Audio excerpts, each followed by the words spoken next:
Hello and welcome to another video with me, Elmo J. Karjalainen. You can call me this guy if that's tricky to pronounce. It's good to have you along.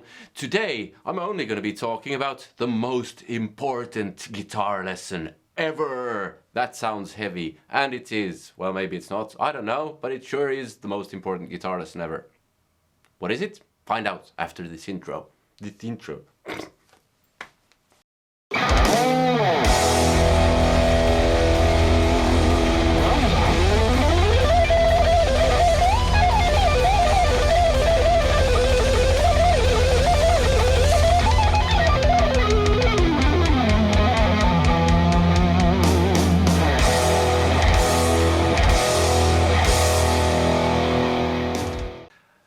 Okay, I remember when I started out, basically I got my first guitar and what I did was this.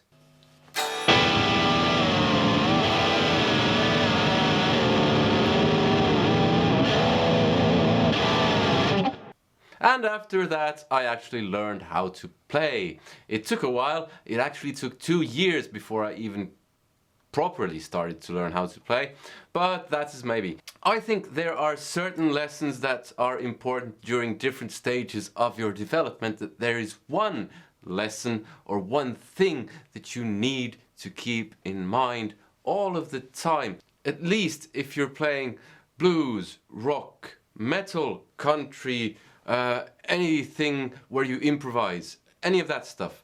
If all you do is sight read, if you're a classically trained pianist or whatever, then this might not be the most important thing, but it's still very important, even for you.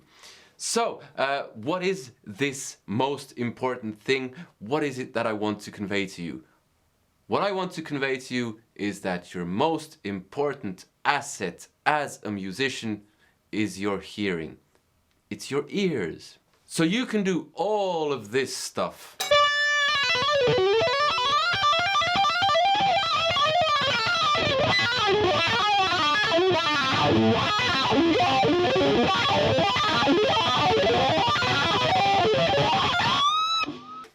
You can do all of that stuff, you can have all the technique in the world, and it will not matter a jot if you don't have good ears. Why is that? Well, let me put it this way. Music, in the case of us guitar players, leaves us through our hands and fingers.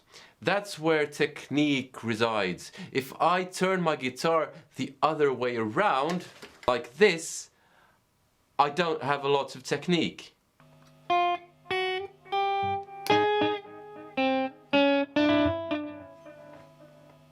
Yeah, you get the point. But the thing is, I can hear what's wrong with that. Well, actually, that was so bad, even a half-deaf person could probably, or even a deaf person could probably hear that that was wrong.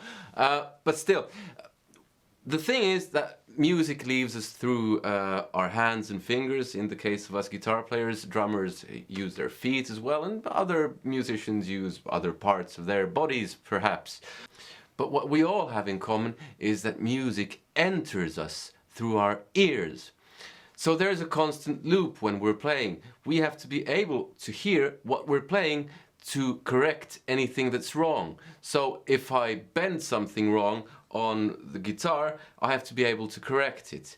And that's where hearing comes in. But also, all music, all influences, everything enter us through our ears. But here's the thing, if your ears aren't working properly, if you aren't using your ears properly, there are two different things there. One is that your ears might just not work properly because you haven't trained them. The other is that you might not even have thought of training your ears. Anyway, the result is the same. How are you gonna recognize what to correct in your technique if you can't hear that there's something to correct? And that's why I think it's really important not to neglect your ears. You have to basically be able to spot what to correct, what to develop And also, you have to be able to spot what you're doing well, because otherwise you might get depressed and think that I just suck because everything I do sucks, which is probably not the case, which most often, or I don't think anyone sucks 100%. There, I said it. Sue me. But your ears are the most important things you have as a musician. Of course, if you have no hands, you might not be able to play guitar, but you could still be a musician, you could still sing, and singers are musicians. Now, I know a lot of people might disagree with me on that. They might say, singers are the musician's best friend. Now wait, that's the drummer. Insert bass player joke of your own choice right here. Yeah, but let's not get bogged down in who is the most important member of the band, because we all know that it's not the guitar player. The important thing is that all musicians rely on their ears, regardless of which instrument they play. You need good ears. Now, how do you develop your ears? Well, simple. You listen to music. Listen to a lot of music. Listen to it with purpose, like really listen, don't just hear, because you can stand in a supermarket looking at the watermelons or the oranges or the bananas and hear music baying from the speakers somewhere, but that's not actually listening. At least I hope you're not listening, kind of jamming along in the supermarket. Yeah, this banana looks good and that music sounds so nice. Don't know what I'm doing anymore. Really listen properly, not in the supermarket, but in the comfort of your own home, or with your headphones on or whatever. Another way is to transcribe stuff. Learn stuff by ear. Ditch tab, forget tab, screw tab. Tab is an overused system for us guitar players to learn stuff.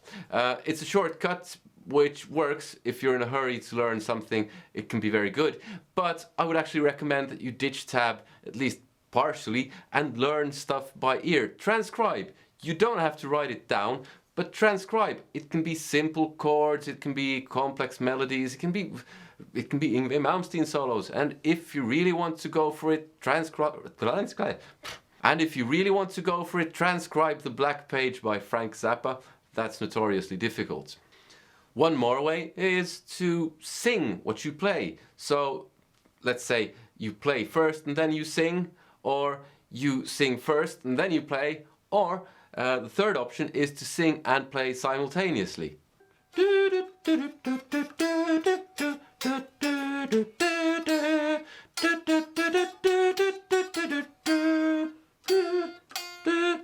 Wrong note.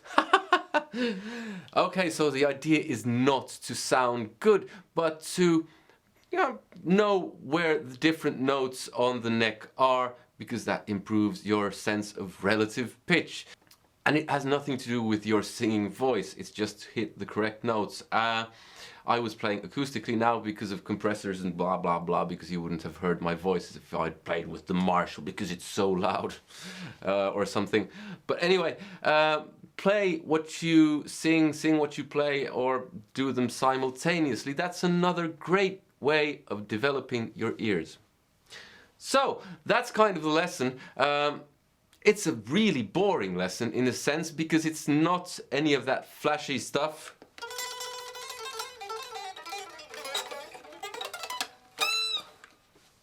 It's none of that. It's the important stuff.